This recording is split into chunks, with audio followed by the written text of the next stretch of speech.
Welcome to Shyam vehicles. ఈ వీడియోలో మీకు XUV 700 గురించి చెప్తాను. సో ఇది ఓనర్ రివ్యూ కంప్లీట్గా కూడా. ఈ వెహికల్ని నేను 2022 మార్చ్లో తీసుకున్నాను. నేను 2021లో రిలీజ్ అయినప్పుడు ఈ మార్కెట్లోకి లాంచ్ అయినప్పుడే దీన్ని బుక్ చేసుకున్నాను. నాకు 1 year వెయిటింగ్ పీరియడ్ చూపించారు. బట్ 6 నెలల్లో నాకు VVC డీలర్ నాకు 6 నెలల్లోనే డెలివరీ చేశారు. సో నేను ఈ XUV 700 సెగ్మెంట్లో AX7L లగ్జరీ ప్యాక్ని తీసుకోవడం జరిగింది. యాక్చువల్గా ఇందులో మనకి చాలా కలర్ వేరియంట్స్ ఉన్నాయి. కాకపోతే ఈ మిడ్ నైట్ బ్లాక్ వేరియంట్ అనేది చాలా రోడ్డు ప్రజెన్స్ చాలా బాగుంటుంది, అందుకనే ఈ తీసుకున్నాను. ఇప్పుడు నాపోలీ బ్లాక్ అని చెప్పేసి ఈ ఫ్రంట్ గ్రిల్ ఏదైతే ఉన్నదో ఈ ఫ్రంట్ గ్రిల్ కూడా మొత్తం కంప్లీట్గా బ్లాక్ని తీసుకొని వచ్చారు. అంటే హ్యారియర్ని కాపీ చేసి ఆ ఫ్రంట్ గ్రిల్ని కూడా బ్లాక్ కలర్లో తీసుకురావడానికి ట్రై చేశారు. అయితే ఈ 2 years ఆఫ్ టైంలో నేను ఈ వెహికల్ గురించి ఒక ఎక్స్పీరియన్స్ని ఏంటో చెప్తాను మీకు. ఈ 2 సంవత్సరాల్లో ఈ వెహికల్ గురించి నేను యాక్చువల్గా నాకు ప్రీవియస్ వెహికల్ ఏం లేదు. ఈ వెహికల్ని ఫస్ట్ టైం తీసుకున్నాను. నేను ఈ వెహికల్ని చాలా బాగా ఎంజాయ్ చేశాను. ఎందుకనంటే నేను చేసిన రీసెర్చ్లో ఇండియాలో the best 5 star rating safety vehicle అంటే XUV 700 ఉంది. హ్యారియర్ కూడా ఉంది. బట్ హ్యారియర్ ఏంటి అంటే 5 seater వెహికల్, ఇదేమో 7 seater వెహికల్. ఇక్కడ మనము చూసుకోవచ్చు దీని యొక్క హెడ్ ల్యాంప్స్ ఫినిషింగ్ ఎంత బాగుంది, దీని యొక్క ఏరోడైనమిక్ స్ట్రక్చర్ ఎంత బాగుంది అనేది మనం చూసుకోవచ్చు, రైట్. సో ఇక్కడ మనకి ఈ హ్యాండిల్స్, డోర్ హ్యాండిల్స్ అనేటివి ఏంటంటే ఆటోమేటిక్ క్లోజ్ అవుతుంటే ఆటోమేటిక్ ఓపెన్ అవుతుంటాయి. ఇప్పుడు నేను ఇంటర్నల్గా రివ్యూ చూపిస్తాను మీకు, లోపల చూపిస్తాను. ఇది ఆటోమేటిక్ వెహికల్ కాబట్టి మనకి డోర్ ఓపెన్ చేయగానే ఒకసారి ఇప్పుడు నేను డోర్ ఓపెన్ చేసి లోపల ఉన్నటువంటి ఫీచర్స్ చూపిస్తాను. డోర్ ఓపెన్ చేయగానే సీట్ వెనక్కి వెళ్తుంది, మీరు ఒకసారి గమనించవచ్చు. అక్కడ సీట్ దానితోటి అదే వెనక్కి వెళ్తుంది.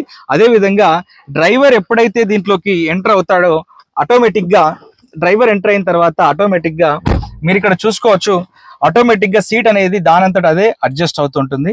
సో దానంతట అదే, నేను ఏం చేయట్లేదు, దానంతట అదే అడ్జస్ట్ అవుతుంది సీట్ ఇక్కడ, రైట్. సో సీట్ని మనం కావాలనుకుంటే మాన్యువల్గా కూడా అడ్జస్ట్ చేసుకోవచ్చు, వెనక్కి ముందుకి ఇలా అడ్జస్ట్ చేసుకుంటూ ఉండొచ్చు. లోపల ఇంటర్నల్గా మీకు ఇప్పుడు చూపించే ప్రయత్నం చేస్తాను, చూడండి ఒకసారి.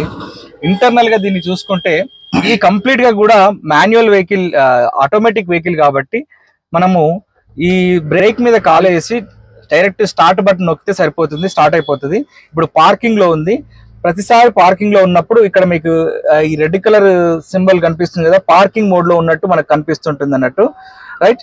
సో మనం దీన్ని ఇప్పుడు డ్రైవింగ్ మోడ్ లోకి డైరెక్ట్ గా తీసుకొచ్చి ఈ పార్కింగ్ బటన్ ని కనుక మనం ప్రెస్ చేస్తే ఆన్ అయిపోతుంది, రైట్. సో ఇప్పుడు దీని డ్రైవింగ్ అనేది ఎంత ఈజీగా ఉంటుందంటే మనము ఈ బ్రేక్ మీద నుంచి ప్రెస్ చేసినటువంటి బ్రేక్ అండ్ క్లచ్ రెండు ఒకే దాంట్లో ఉంటాయి కాబట్టి ఈ బ్రేక్ మీద నుంచి కాలు తీస్తే ఆటోమేటిక్ గా వెహికల్ అనేది మూవ్ అవుతుంది. అదేవిధంగా మనము ఇక్కడ ఎక్స్కలేటర్ మీద కనుక మనం కాలు పెడితే ఆటోమేటిక్ గా మనము అది మూవ్ అవ్వకుంటూ వెళ్తుంది. సో ఇది ఆటోమేటిక్ వెహికల్ కాబట్టి ఈ 5 gears అనేవి లోపల ఆటోమేటిక్ గా దానంతట అదే పడుతూ ఉంటాయి. ఇక్కడ మనము చూసుకోవచ్చు, ఇక్కడ టెలిస్కోపిక్ అడ్జస్టబుల్ స్టీరింగ్ ఉంది. పైకి కిందికి మన హైట్ కి తగ్గట్టుగా దీన్ని అడ్జస్ట్ చేసుకోవచ్చు, రైట్. రకంగా మనము సీట్ ని మనకు హైట్ కి తగ్గట్టుగా అడ్జస్ట్ చేసుకోవచ్చు. పైకంటే పైకి, వెనక్కంటే వెనక్కి, ముందుకంటే ముందుకు ఇలా మనం అడ్జస్ట్ చేసుకోవచ్చు. అదేవిధంగా ఈ వెనకాల ఉన్నటువంటి దీన్ని కూడా మనం ఇక్కడ అడ్జస్ట్ చేసుకోవచ్చు. ఇక్కడ లంబార్ సపోర్ట్ కూడా మనకి కింద ఇవ్వడం జరిగింది, లంబార్ సపోర్ట్ కూడా ఉంటుంది, లంబార్ సపోర్ట్ కూడా తీసుకోవచ్చు. ఏసీ దీనికి కొంచెం ఇందులో ఉన్నటువంటి కొంత మైనస్ ఏంటి అని అంటే కొంత ఏసీ వెంట్స్ అనేవి కొంచెం చిన్నగా ఉన్నాయి. బట్ ఇక్కడ మీరు చూసుకోవచ్చు దీని యొక్క స్క్రీన్ వచ్చేసి ఎంత పెద్ద స్క్రీన్ ఉంది. ఈ సెగ్మెంట్ లో నాకు తెలిసి బెంజ్ కార్లలోనే ఎంత పెద్ద స్క్రీన్ ఉంది, ఇంత పెద్ద కన్సోల్ ఉంది. అండ్ ఆపరేటింగ్ అంతా కూడా డైరెక్ట్ గా అలెక్సా అని చెప్తే దానంతట అదే పనిచేస్తుంటుంది. అలెక్సా అని చెప్పి ఒక సాంగ్ ప్లే చేయమన్నా లేకపోతే ఇంకేదైనా చెప్పమన్నా కూడా చెప్పేస్తుంది. సో ఎక్కువగా సెమీ కండక్టర్స్ ఉండటం వల్ల ఈ కార్ కంప్లీట్ గా కూడా లేట్ అవుతుంది. Alexa open sunroof. Okay. So complete గా ఇట్లా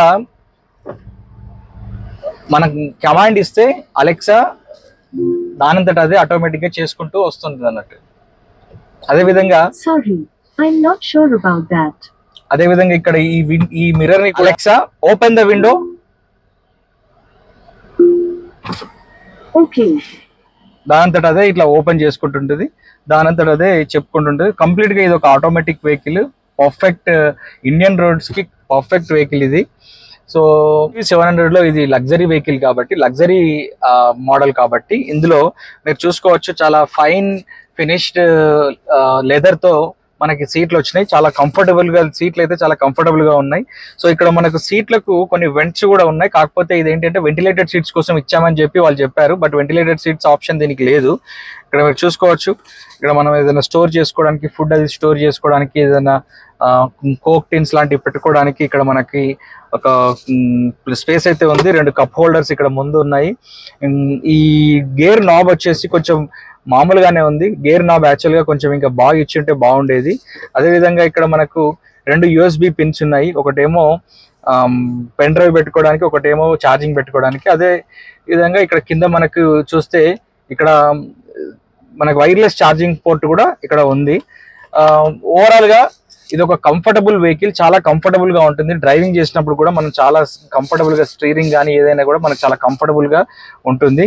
అండ్ ఇప్పుడు నేను సెకండ్ రో గురించి, థర్డ్ రో గురించి ఎక్స్ప్లెయిన్ చేసే ప్రయత్నం చేస్తాను. ఇక్కడ సెకండ్ రో చూసుకున్నట్టయితే సెకండ్ రో కూడా చాలా మంచి స్పేస్ ఉంది. లెగ్ రూమ్ కానీ, హెడ్ రూమ్ కానీ చాలా మంచి స్పేస్ ఉంది. ఈ రోస్లో ఉన్నటువంటి ఈ సీట్లను కూడా మనము ఈజీగా అడ్జస్ట్ చేసుకోవచ్చు, ఇలా వెనుకకు అడ్జస్ట్ చేసుకోవచ్చు. అండ్ ఒకవేళ మనకు వద్దు అనుకుంటే మళ్ళీ వాటిని ముందుకు కూడా తీసుకొని రావచ్చు. అండ్ బెటర్ అడ్జస్టబుల్ పొజిషన్స్ అయితే ఇక్కడ ఉన్నాయి. లెగ్ రూమ్ కూడా చాలా ఎక్కువగా ఉంది. కింద చూసుకుంటే కొంచెం హైట్ ఉన్న వాళ్ళకి ఈ హెడ్ రూమ్ అనేది కొంచెం తక్కువ ఉంటుంది. But okay, it is reasonable గానే ఉంది. కాకపోతే ఇక్కడ చూడొచ్చు, ఏసీ వెనక వాళ్ళకి ఇనోవా కార్లో ఉన్నంత ఏసీ వెంట్ అయితే ఇది ఉండదు. ఈ ఏసీయే మనకు వెనకాల సీట్లో ఉన్న వాళ్ళందరికీ ఈ ఏసీయే ఉంటుంది. నాకు తెలిసి ఇక్కడ ఒకటి 2 ఏసీ వెంట్స్ ఇచ్చుంటే ఇంకా బాగా ఏసీ వచ్చేది. బట్ ఏసీ ఇవ్వలేదు. దీనికి సెకండ్ రోకి ఏసీ మైనస్ అని చెప్పుకోవచ్చు. Leg room and head room మాత్రం చాలా బాగుంది. అదే విధంగా సీట్ బెల్ట్స్ కూడా మనకు 1, 2, 3 సీట్ బెల్ట్స్ ఉంటాయి. అండ్ ఈ car 5 star rating safety car కాబట్టి మనము ఇక్కడ కప్ హోల్డర్స్ కూడా 2 కప్ హోల్డర్స్ ఉన్నాయి. ఇక్కడ కప్ హోల్డర్స్ చూసుకోవచ్చు. లేదా ఇద్దరు వ్యక్తులు కనుక కూర్చొని ప్రయాణించాలనుకుంటే యాక్చువల్గా మీ మిడిల్ రోలో 3 కూర్చోవచ్చు. బట్ కంఫర్టబుల్ గా మాత్రం 2 కూర్చొని కప్ హోల్డర్స్ ని డ్రింక్ ని ఎంజాయ్ చేస్తూ కూడా వెళ్ళొచ్చు.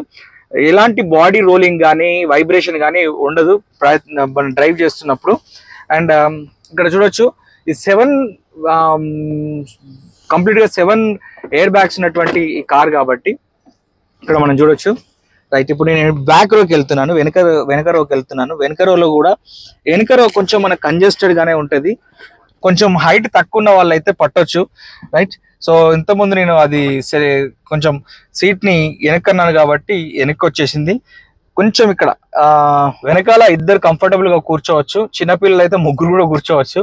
బట్ వెనకాల 2 మాత్రమే కూర్చోవచ్చు. వెనకాల కొంచెం పొడుగున్న వాళ్ళు, టాల్ పీపుల్ కి లెగ్ రూమ్ తక్కువగా ఉంటుంది. అదే విధంగా హెడ్ రూమ్ కూడా చాలా తక్కువ ఉంటుంది. కంప్లీట్ గా కూడా వెనక రో మొత్తం కూడా పిల్లల కోసం అని చెప్పి డిజైన్ చేశారు. బట్ ఏసీ వెనకాల ఒక మంచి పాయింట్ ఏంటి అని అంటే, వెనకాల ఫుల్ ఏసీ వస్తుంది. ఫుల్ ఏసీ వస్తుంది. మంచి ఏసీ ఉంటుంది ఇక్కడ వెనకాల. 2 వైపులా ఏసీ, మంచి ఏసీ వస్తుంది. మిడిల్ రోలో మిస్ అయినటువంటి ఫీచర్ వెనకాల ఉంటుంది. సో సాంగ్స్ మాత్రం మనం ఇందులో ఫుల్ గా ఎంజాయ్ చేయొచ్చు. ఎలా అంటే ఈ మనకు సోనీ స్పీకర్స్ ఇచ్చారు. చాలా వరకు JBL స్పీకర్స్ ఇస్తారు, బట్ ఇందులో సోనీ స్పీకర్స్ ఇచ్చారు. సోనీ స్పీకర్స్ తో మనం చాలా మంచి సౌండ్ ని ఎంజాయ్ చేయొచ్చు. ఒక లగ్జరీ వేరియంట్ లో ఉండాల్సినటువంటి అన్ని ఫీచర్స్ కూడా ఇందులో ఈ కార్ లో ఉన్నాయి. ఇప్పుడు నేను కిందికి దిగే ప్రయత్నం చేస్తాను. ఇందులో నుంచి కొంచెం వెనక రోల నుంచి దిగాలంటే పిల్లలకు ఓకే, కానీ పెద్దవాళ్ళకి మాత్రం ఇది కొంచెం ఇబ్బందిగానే ఉంటుంది. వెనక రో కొంచెం కంజెస్టెడ్ గానే ఉంది. బట్ హ్యారియర్ తో పోల్చినప్పుడు ఇది 7 సీటర్ కార్ కాబట్టి దీంట్లో ఇది ఒక మంచి అడ్వాంటేజ్ అని చెప్పుకోవచ్చు. ఆ హ్యారియర్ అనే వెహికల్ కి 5 స్టార్ సేఫ్టీ రేటింగ్ ఉన్నప్పటికీ కూడా 5 సీటర్ వెహికలే. ఇప్పుడు మీకు వెనకాల ఉన్నటువంటి బూట్ స్పేస్ గురించి చెప్తాను. వెనకాల చాలా తక్కువ బూట్ స్పేస్ ఉంటుంది. ఇక్కడ మీరు చూసుకోవచ్చు, చాలా తక్కువ బూట్ స్పేస్ ఉంటుంది. ఇది మా కార్ని క్లీన్ చేయడానికి బ్లోయర్ తీసుకున్నాను, వ్యాక్యూమ్ క్లీనర్. ఇలా మనం అనుకొని కార్ని ముందుకు, ఈ సీట్లను ముందుకు వేసుకోవచ్చు. ఇలా మనము సీట్లను అడ్జస్ట్ చేసుకొని సీట్లను ముందుకు వేసుకోవచ్చు. ఇలా అడ్జస్ట్ చేసేసుకొని సీట్లను ముందుకు వేసుకుంటే మనకి ఇక్కడ కూడా దాదాపుగా ఒక 350 లీటర్స్ ఆఫ్ బూట్ స్పేస్ ఉంటుంది. సేమ్ హ్యారియర్లో ఉన్నట్టే ఇక్కడ కూడా హ్యారియర్లో ఉన్నట్టు, ఇంకా మిగతా రేంజ్ రోవర్ కార్స్లలో ఉన్నట్టు ఇక్కడ కూడా బూట్ స్పేస్ అయితే ఉంటుంది. చాలా మంచి బూట్ స్పేస్ ఉంటుంది. ఒకవేళ 5 సీటర్గా వెహికల్ కింద యూజ్ చేసుకుంటే కనుక మంచి బూట్ స్పేస్ ఉంటుంది. ఒకవేళ దీన్ని ఫ్యామిలీ వెహికల్ కింద యూజ్ చేసుకొని 7 సీటర్ వెహికల్ కింద యూజ్ చేసుకున్నప్పుడు చాలా తక్కువ బూట్ స్పేస్ ఉంటుంది. ఇది ఒక మైనస్. మరి ఏం చేస్తాం, ఇనోవాలో హై క్రాస్లో ఇచ్చినట్టు ఎక్కువ బూట్ స్పేస్ దీనిలో అయితే లేదు. But it is a powerful vehicle. ఓవరాల్గా ఇది చూసినట్టయితే ఇది ఒక పవర్ఫుల్ వెహికల్. ఖచ్చితంగా ఈ వెహికల్ కొన్న వాళ్ళు వెనక సైడ్లో ఈ బంపర్ వేసుకుంటే బాగుంటుంది. ఎందుకనంటే ఈ ట్రాఫిక్లో ఇప్పటికీ 4-5 సార్లు వెనక నుంచి వచ్చి మా వెహికల్ని బంపర్ని తగిలారు. ఎక్కువగా మారుతి కార్లో వాళ్ళు తొందరగా దీన్ని వచ్చి తగలడం వల్ల ఈ బంపర్ పెద్దగా ఏం కాలేదు, కొంత డెంట్ పడింది. బట్ అవతల వెహికల్ అయితే ఫ్రంట్ గ్రిల్స్ మొత్తం పగిలిపోయి ఏసీ కిట్ కూడా పగిలిపోయింది. సో ఇది ఓవరాల్గా కార్ని మనం చూసుకున్నట్లయితే సైడ్ ప్రొఫైల్ చూసుకుంటే సైడ్ ప్రొఫైల్ ఎట్లా ఉందో చూడండి ఒకసారి. సో ఈ డోర్స్ ఆటోమేటిక్ హ్యాండిల్స్ ఇవన్నీ కూడా ఈ వీల్ సైజ్ చూసుకోండి ఎంత పెద్దగా ఉందో. వీల్ సైజ్ని మనకు హ్యారియర్లో ఉన్నట్టే ఇది కూడా wheel size same wheel size ఉంది, ఇంకొంచెం పెద్దగానే ఉంది. దీన్ని టెక్నికల్గా చెప్పాలంటే వీల్ బేస్ హ్యారియర్ కంటే కూడా వీల్ బేస్ 2 వీల్స్ మధ్యన ఉన్నటువంటి వీల్ బేస్ చాలా పొడుగు ఎక్కువగా ఉంది. అండ్ హ్యారియర్ కంటే కూడా వెహికల్ పొడుగు హైట్ వచ్చేసి ఎక్కువగా ఉంటుంది. హ్యారియర్ది కొంచెం చిన్నగా ఉంటుంది, ఇది ఎక్కువగా ఉంది. ఎందుకు హ్యారియర్తో కంపేర్ చేసి చెప్తున్నానంటే ఇండియాలో ఇప్పుడు రూల్ చేస్తున్నటువంటివి 2 వెహికల్స్, అది Tata vehicles and Mahindra vehicles. ఎందుకంటే సేఫ్టీలో ఇవి కాంప్రమైజ్ కాకుండా 5 స్టార్ ఎన్సిఏపి 5 స్టార్ రేటింగ్స్ ఇస్తున్నాయి. అదేవిధంగా లుక్ వైజ్ చూసుకున్నప్పటికి కూడా ఎక్కడ కూడా కాంప్రమైజ్ అవ్వట్లేదు, రైట్. సో ఇక్కడ కనిపిస్తున్నటువంటి ఈ ఓఆర్విఎమ్స్ ఏవైతే ఉన్నాయో ఆటోమేటిక్గా అవే క్లోజ్ అవుతాయి, అవే ఆన్ అవుతుంటాయి. ఈ కార్ యొక్క మైలేజ్ వచ్చేసి 10 to 12 కిలోమీటర్స్ ఆటోమేటిక్ వెహికల్స్ వస్తుంది. ఇది పెట్రోల్ వెహికల్ కాబట్టి చాలా స్మూత్గా ఉంటుంది. ఇది డ్రైవింగ్ ఎక్స్పీరియన్స్ కూడా బాగా ఎంజాయ్ చేసాం. కాకపోతే ఇక్కడ ఒక మైనస్ పాయింట్ కూడా చెప్పాలి. వివిసి మోటార్స్కి వెళ్ళినప్పుడు మాత్రం అక్కడ పెద్దగా మనకు సర్వీస్ ఎక్కువ దొరకదు. ఆటోమేటివ్ మోటార్స్కి వెళ్ళినప్పుడు సర్వీస్ బాగా దొరుకుతుంది. నియాన్ మోటార్స్కి వెళ్ళినా కూడా మంచి సర్వీస్ దొరుకుతుంది. సో మనము మారుతి కార్లను ఎందుకు చూస్ చేసుకుంటామనంటే ఎక్కడికి వెళ్ళినా, ఏ ఊరికి వెళ్ళినా, ఏ ప్రాంతానికి వెళ్ళినా కూడా మంచి సర్వీస్ ఉంటుందని చెప్పి చూస్ చేసుకుంటాము. అదేవిధంగా ఇప్పుడు టాటా హ్యారియర్ తర్వాత మహేంద్రా వెహికల్స్ కూడా మంచి సర్వీస్తో పాటు, మంచి సేఫ్టీతో పాటు, మంచి ఫీచర్స్తో పాటు మంచి డిజైన్ని కూడా మనకు ఇస్తున్నారు. సో ఓవరాల్గా మనం ఒకసారి రౌండ్ అప్ చేసి చూపిస్తాను మీకు. ఇక్కడ ఈ మూల నుంచి ఆ మూల వరకు ఒకసారి కంప్లీట్గా మీరు చూసుకుంటే ఈ డైమండ్ కట్ అలాయ్ వీల్స్ చూసుకోండి. ఈ డైమండ్ కట్ అలాయ్ వీల్స్ కనుక ఈ మోడల్లో ఉంటే ఇది లగ్జరీ వేరియంట్ అని చెప్పి మనం చెప్పొచ్చు అన్నట్టు. సో ఇక్కడ హెడ్ ల్యాంప్ చూడండి ఎంత బాగా ఇచ్చాడో. ఈ డిజైన్కే ఫ్లాట్ అయిపోయి చాలా మంది లక్షల వెహికల్స్ ని బుక్ చేసుకున్నారు. అండ్ ఈ లోగో యాక్చువల్గా ఒక లీఫ్ మోడల్లో లోగో ఉంటుంది మన మహేంద్రాకి. కాకపోతే ఇక్కడ లోగోని కొత్తగా డిజైన్ చేశారు బటర్ఫ్లై మోడల్లో. అండ్ ఈ ఫ్రంట్ గ్రిల్ కూడా చూడండి, ఏ వెహికల్కి ఇండియన్ వెహికల్కి లేని విధంగా ఫ్రంట్ గ్రిల్ని డిజైన్ చేయడం జరిగింది. చాలా వరకు వెస్ట్రన్ వెహికల్స్ అంటే BMW, బెంజ్ ఇట్లాంటి వాటికి గ్రిల్స్ బాగుంటాయి. బట్ దీనికి చూడండి ఒకసారి ఎంత బాగుందో. అండ్ ఇది ఒకటి ఆప్షనల్, ఈ ఫుట్ రెస్ట్ అనేది ఆప్షనల్. ఈ ఫుట్ రెస్ట్ అనేది నేను కావాలని చెప్పి మా ఇంట్లో కొంత ఓల్డ్ ఏజ్ పిల్లలు ఉన్నారు కాబట్టి ఈ ఫుట్ రెస్ట్ ఇచ్చాను. ఈ ఫుట్ రెస్ట్ చాలా పవర్ఫుల్గా ఉంటుంది. ఈ ఫుట్ రెస్ట్తో పాటు ఇది పెట్రోల్ వెహికల్. ఇక్కడ చూడొచ్చు మీరు, ఇది పెట్రోల్ వెహికల్.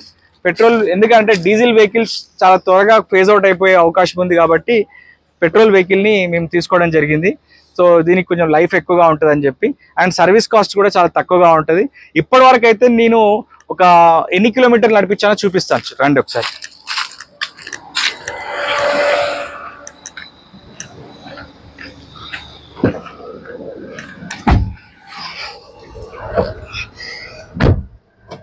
ఇక్కడ చూడొచ్చు మీరు, ఇప్పటి వరకు 26,000 కిలోమీటర్లు, ఇప్పటి వరకు 26,000 కిలోమీటర్లు నడిచింది వెహికల్. మనకు యావరేజ్ స్పీడ్ వచ్చేసి 10 km/h అని చెప్పి ఇక్కడ చూపిస్తుంది. అంటే కొంచెం ఆఫ్ రోడింగ్ ఎక్కువగా చేశాను కాబట్టి 10 km స్పీడ్ అని చెప్పి చూపిస్తుంది, రైట్. ఇప్పుడు దీని మైలేజ్ని చెక్ చేసే ప్రయత్నం చేద్దాము. మైలేజ్ ఎంత ఉందనేది ఒకసారి చూద్దాము. ఈ వెహికల్ ఇన్ఫర్మేషన్ ఇలా చూడొచ్చు. మనకు ఏ వీల్లో ఎంత టైర్ ప్రెషర్ ఉందని కూడా మనకు క్లియర్గా మనకు చూపిస్తుంది. అదేవిధంగా ఎంత టెంపరేచర్ ఉంది, ఏ వీల్కి ఎంత టెంపరేచర్ ఉంది అనేది కూడా ఇలా చూపిస్తుంది, టైర్ ప్రెషర్ చూపిస్తుంది, రైట్. సో నెక్స్ట్ మనకు ఎంత మైలేజ్ ఇస్తుందో కూడా మనము తెలుసుకోవచ్చు. ఒకసారి చూపిస్తాను, ఆ మైలేజ్ విషయాన్ని కూడా మీకు చూపిస్తాను. Fuel info, right. Fuel info ఇక్కడ చూడండి, యావరేజ్ 4.5 కిలోమీటర్స్ పర్ లీటర్ అని చెప్పి ఇక్కడ చూస్తుంది. అది కరెక్ట్ కాదు. వాస్తవానికి 282 కిలోమీటర్స్ 4.5 కిలోమీటర్స్ పర్ లీటర్ అనేది ఇప్పుడు ఇంట్లో నుంచి కార్ బయటికి తీసినప్పుడు ఇప్పుడు చూపిస్తుంది. ఎక్కువగా ఈ వెహికల్ ని ఐడిలింగ్ లో ఉంది కదా ఇప్పుడు ఇంజిన్ అంతా కూడా, అందుకని అట్లా చూపిస్తుంది. వాస్తవానికి అయితే 12 కిలోమీటర్స్ వస్తుంది, రైట్. సో ఓవరాల్ గా ఈ కార్తో నాకు ఫస్ట్ ఈ కార్ కొన్నప్పుడు డ్రైవింగ్ రాదు, ఈ కార్తోనే డ్రైవింగ్ నేర్చుకున్నాను. చాలా స్మూత్ గా ఉంటది. ఒక 26,000 కిలోమీటర్లు ఈ కార్లోనే నేను ఆంధ్రప్రదేశ్ తెలంగాణలో ఉన్నటువంటి అన్ని ఫారెస్ట్లు, మౌంటైన్స్, హిల్స్ అన్ని తిరగడం జరిగింది. Wonderful vehicle. కాకపోతే కొంచెం సర్వీస్ విషయంలోనే మహేంద్ర కొంచెం ఎక్కువ దృష్టి పెడితే బాగుంటుంది అని చెప్పి నాకు అనిపించింది. నేను పెట్టినటువంటి డబ్బులకు ఇది వర్త్ ఇట్ అని చెప్పి నాకు అనిపించింది. సో మీరు కనుక ఒక వెహికల్ తీసుకునే ముందు మీరు ఏం అబ్జర్వ్ చేయాలంటే, యాజ్ ఎ ఓనర్గా నాకున్న ఎక్స్పీరియన్స్ నేను ఏం చెప్పదలుచుకున్నానంటే, దానికి ఉన్నటువంటి సేఫ్టీని ఫస్ట్ చూసుకోవాలి. ఆ తర్వాత మిగతా మైలేజ్ కానీ ఫీచర్స్ కానీ ఎలా ఉన్నాయి అనేది తర్వాత చూసుకోవాలి. ఇందులో చాలా వరకు automatic features, auto pilot features చాలా ఉంటాయి. కాకపోతే దాన్ని మనం యూజ్ చేయము. అవన్నీ waste of money and waste of time కూడా. అవన్నీ మనం యూజ్ చేసేవి చాలా తక్కువగా ఉంటాయి. ఓన్లీ అలెక్సా అని చెప్పి మనం పాటలు పెట్టుకోవడానికి లేదా ఏదైనా ఇన్ఫర్మేషన్ తెలుసుకోవడానికి అంతే. అండ్ ఈ సన్ రూఫ్ కూడా కొంత సెక్యూరిటీ ఫీచర్ విషయంలో చూసుకున్నట్టయితే ఎప్పుడైనా యాక్సిడెంట్ అయినప్పుడు సన్ రూఫ్ లేకుండానే ఉంటేనే బెటర్. సన్ రూఫ్ నేను కొన్న ఈ 2 years లో సన్ రూఫ్ ని హార్డ్లీ పిల్లల కోసం ఒక 5-6 సార్లు మాత్రమే తెరిచి ఉంటాను, కొద్దిసార్లు ఎక్కువైతే తెరవలేదు. ఇది ఓవరాల్ గా ఈ వెహికల్ గురించి దీని ఇన్ఫర్మేషన్. దీని టెక్నికల్ అంశాలు చెప్పాలి అని అంటే ఇంకా చాలా ఉన్నాయి. వెహికల్ 2000 cc వెహికల్, ఇది పెట్రోల్ వెహికల్ కాబట్టి. ఒకవేళ డీజిల్ వెహికల్ అయితే 2200 cc వెహికల్. దీని ఎంత పెద్ద బీస్ట్ వెహికల్ కాబట్టి మనకు 12-13 మైలేజ్ వస్తుంది. ఈ రివ్యూ మీకు అందరికీ కూడా బాగా ఉపయోగపడుతుందని చెప్పి ఆశిస్తున్నాను. Thank you.